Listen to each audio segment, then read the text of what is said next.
So I did see that headline, I think, in a French magazine, something like the funniest Frenchman is Québécois. Right. Right. So it took me leaving Quebec to be labeled a Québécois.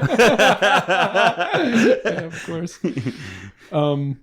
The other thing that I see when at the end of your video clips on your website, there are people giving their testimonials about your show.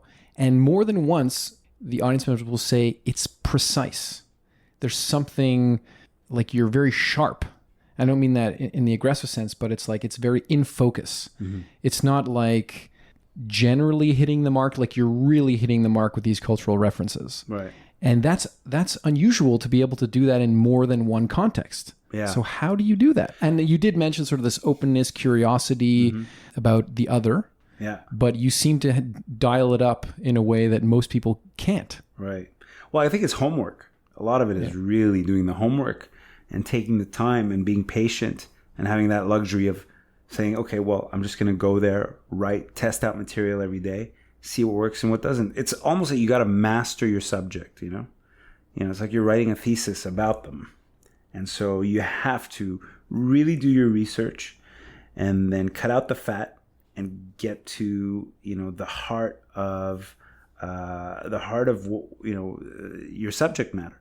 And I think that's what resonates. It's like when you're really able to say, okay, I understand now because I did all this research. It's like a vacuum, right? You're taking everything in. And then, once you get all that information, you got to take, you got to take what you need and you got to take the precise stuff. So like sometimes I'll just test it on people from that country. I'll say, what do you think about this? And sometimes they'll say, well, a lot of people have said that already. So I'm like, oh, I don't want to touch it, And then I'll say, well, what do you think about this? The next thing. And they'll say, oh, this is so true.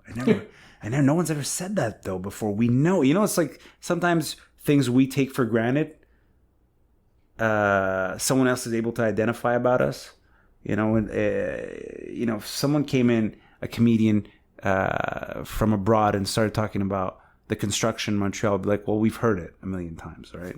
So what's your take on it? Okay, fine. But if they were able to identify something that we've taken for granted for years and then was able to like pinpoint it precisely, we'd be like, ooh, this guy really did his research, Or if they were able to really get the gist of what's going on with like Bill 21, which is, the bill to ban religious symbols in certain contexts.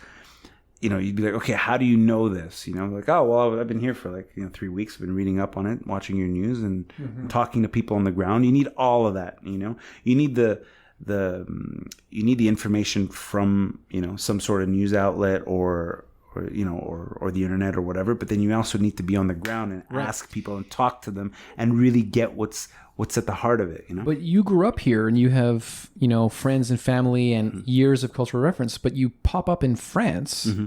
Who do you test these things with? So I guess you do like small sets in small clubs, right? But you got to be chatting with people and doing it informally. Who do you talk to in France? Well, yeah, I mean, you start making friends pretty quickly, and then you just go, then you start asking questions like, hey, why are you guys always on strike? What's all the strikes?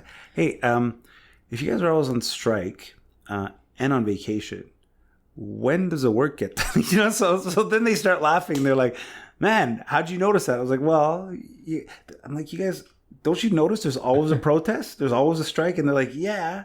And I'm like, and you guys do take like 3 months of vacation. I've never seen that. Like, how does this work? Like, how economically, how does it, So I think just having a foreigner ask these questions is funny to them,